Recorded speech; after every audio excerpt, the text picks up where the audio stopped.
नमस्कार विद्यार्थी मित्र मैत्रिणींनो, स्वागत आहे सर्वांचे आपले यूट्यूब चॅनल टार्गेट स्पर्धा परीक्षा। आजच्या व्हिडिओमध्ये आपण महाराष्ट्र पोलीस भरती 2021 साठी सराव प्रश्न अभ्यासणार आहोत। चला तर मग सुरुवात करूया आजच्या व्हिडिओला। आजच्या व्हिडिओचा पहिला प्रश्न आहे प्रश्न क्रमांक 1, नीति आयोगाचे अध्यक्ष कोण आहेत? पर्याय आहेत पर्याय क्रमांक 1 राष्ट्रपती, पर्याय क्रमांक 2 पंतप्रधान, पर्याय क्रमांक 3 राष्ट्रपती, पर्याय क्रमांक 4 लोकसभा अध्यक्ष। तर या प्रश्नाचे योग्य उत्तर आहे पर्याय क्रमांक 2 पंतप्रधान। नीति आयोगाचे अध्यक्ष हे आपल्या देशाचे पंतप्रधान असतात, म्हणून सध्या आपल्या देशाचे पंतप्रधान श्री नरेंद्र मोदी हे नीति आयोगाचे अध्यक्ष आहेत। नीति आयोगाचे नाव नियोजन आयोगाच्या बदल्यात करण्यात आलेले आहे किंवा नियोजन आयोगाचे नाव बदलून नीति आयोग असे करण्यात आलेले आहे। प्रश्न क्रमांक 2, NSG म्हणजे काय? पर्याय आहेत पर्याय क्रमांक 1 नॅशनल सिक्युरिटी गार्ड, पर्याय क्रमांक 2 नॅशनल सोशल एजन्सी, पर्याय क्रमांक 3 नॅशनल सर्जिकल एजन्सी व पर्याय क्रमांक 4 आहे नॅशनल सायंटिफिक एजन्सी। सायंटिफिक असा शब्द आहे, तर पर्याय या प्रश्नाचे योग्य उत्तर आहे पर्याय क्रमांक 1 नॅशनल सिक्युरिटी गार्ड म्हणजेच NSG होय।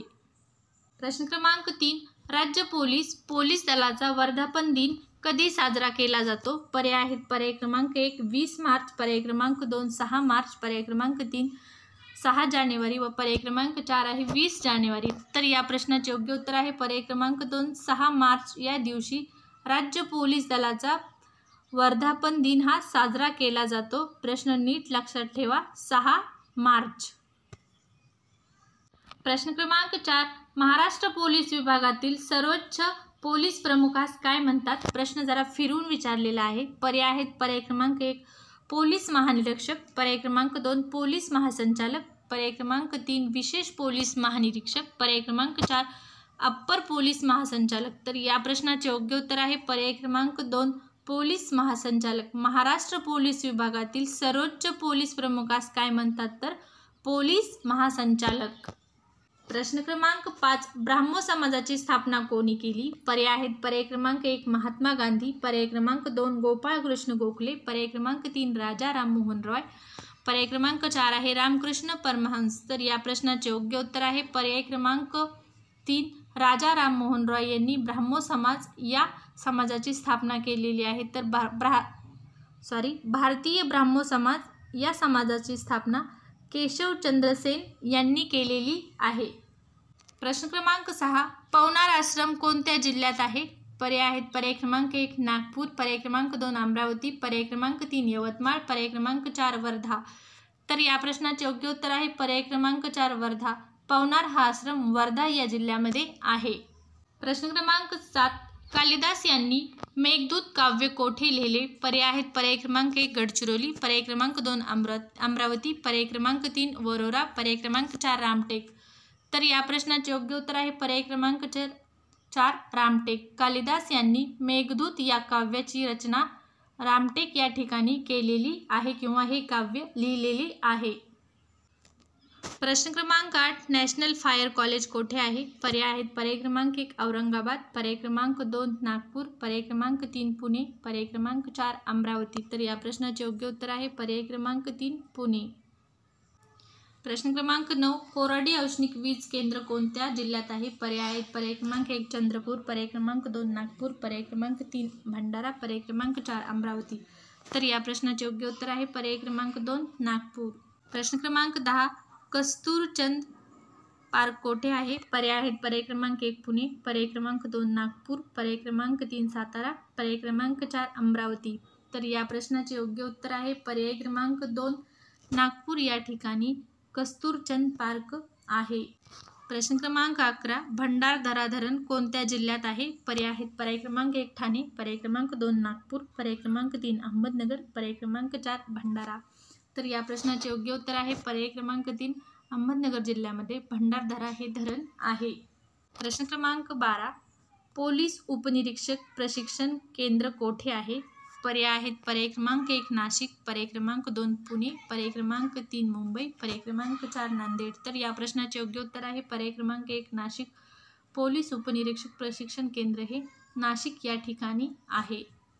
प्रश्न क्रमांक 13. संत ज्ञानेश्वरांनी ज्ञानेश्वरी हा ग्रंथ कोठे लिहिला? पर्याय आहेत पर्याय क्रमांक 1 आळंदी, पर्याय क्रमांक 2 शिर्डी, पर्याय क्रमांक 3 नेवासे, पर्याय क्रमांक 4 देहू. तर या प्रश्नाचे योग्य उत्तर आहे पर्याय क्रमांक 3 नेवासे. संत ज्ञानेश्वरांनी ज्ञानेश्वरी हा ग्रंथ नेवासे या ठिकाणी लिहिलेला आहे. प्रश्न क्रमांक 14. भीमाशंकर कोणत्या जिल्ह्यात आहे? पर्याय आहेत पर्याय क्रमांक 1 रत्नागिरी, पर्याय क्रमांक 2 पुणे, पर्याय क्रमांक 3 सातारा, पर्याय क्रमांक 4 सांगली. तर या प्रश्नाचे योग्य उत्तर आहे पर्याय क्रमांक 2 पुणे. पुणे या ठिकाणी भीमाशंकर आहे. प्रश्न क्रमांक 15. शिवाजी विद्यापीठ कोठे आहे? पर्याय आहेत पर्याय क्रमांक 1 पुणे, पर्याय क्रमांक 2 कराड, पर्याय क्रमांक 3 कोल्हापूर, पर्याय क्रमांक 4 बेळगाव. तर या प्रश्नाचे योग्य उत्तर आहे पर्याय क्रमांक 3 कोल्हापूर या ठिकाणी शिवाजी विद्यापीठ आहे. प्रश्न क्रमांक 16. बोके संन्यासी या अलंकारिक शब्दाचा योग्य अर्थ काय? हा मराठी व्याकरणातील शब्द आहे. तर याचे पर्याय आहेत पर्याय क्रमांक 1 कपटी मनुष्य, पर्याय क्रमांक 2 पराक्रमी मनुष्य, पर्याय क्रमांक 3 तापट मनुष्य, पर्याय क्रमांक 4 ढोंगी मनुष्य. तर या प्रश्नाचे योग्य उत्तर आहे पर्याय क्रमांक 4 ढोंगी मनुष्य. बोके संन्यासी याचा अर्थ होतो ढोंगी मनुष्य. प्रश्न क्रमांक 17. लोहगाव विमानतळ कोठे आहे? पर्याय आहेत पर्याय क्रमांक 1 मुंबई, पर्याय क्रमांक 2 पुणे, पर्याय क्रमांक 3 औरंगाबाद, पर्याय क्रमांक 4 कोल्हापूर. तर या प्रश्नाचे योग्य उत्तर आहे पर्याय क्रमांक 2 पुणे या ठिकाणी लोहगाव विमानतळ आहे. प्रश्न क्रमांक 18. लोणार सरोवर कोणत्या जिल्ह्यात आहे? पर्याय आहेत पर्याय क्रमांक 1 रत्नागिरी, पर्याय क्रमांक 2 अहमदनगर, पर्याय क्रमांक 3 बुलढाणा, पर्याय क्रमांक 4 यवतमाळ. तर या प्रश्नाचे योग्य उत्तर आहे पर्याय क्रमांक 3 बुलढाणा. बुलढाणा या जिल्ह्यामध्ये उल्कापातामुळे निर्माण झालेले लोणार हे सरोवर आहे. प्रश्न क्रमांक 19. राष्ट्रगीत गाण्यास झाले तर राष्ट्रगीत गाण्यास किती वेळ लागतो? पर्याय आहेत पर्याय क्रमांक 1 1 मिनिट, पर्याय क्रमांक 2 70 सेकंद, पर्याय क्रमांक 3 52 सेकंद, पर्याय क्रमांक 4 आहे 50 सेकंद. तर या प्रश्नाचे योग्य उत्तर आहे पर्याय क्रमांक 3 52 सेकंद. आपल्या देशाचे राष्ट्रगीत गाण्यास किती सेकंद लागतात? 52 सेकंद लागतात. प्रश्न क्रमांक 20. भारताचे सर्वोच्च सेनानी कोण आहेत? पर्याय आहेत पर्याय क्रमांक 1 पंतप्रधान नरेंद्र मोदी, पर्याय क्रमांक 2 राष्ट्रपती रामनाथ कोविंद, पर्याय क्रमांक 3 आहे 1 व 2 दोन्ही, व पर्याय क्रमांक 4 आहे यापैकी नाही. तर या प्रश्नाचे योग्य उत्तर आहे पर्याय क्रमांक 2 राष्ट्रपती रामनाथ कोविंद हे भारताचे सर्वोच्च सेनानी आहेत. जे आपल्या देशाचे राष्ट्रपती असतात ते तिन्ही सेनादलांचे सरसेनानी असतात, म्हणून सध्या राष्ट्रपती रामनाथ कोविंद हे भारताचे सर्वोच्च सेनानी आहेत. प्रश्न क्रमांक 21. भारताचे 0 मैल कोठे आहे? पर्याय आहेत पर्याय क्रमांक 1 मुंबई, पर्याय क्रमांक 2 पुणे, पर्याय क्रमांक 3 दिल्ली, पर्याय क्रमांक 4 नागपूर. तर या प्रश्नाचे उत्तर आहे पर्याय क्रमांक 4 नागपूर. नागपूर या ठिकाणी भारताचे 0 मैल स्टोन आहे. प्रश्न क्रमांक 22. राज्यातील पोलीस दलातील सर्वात खालचे पद कोणते?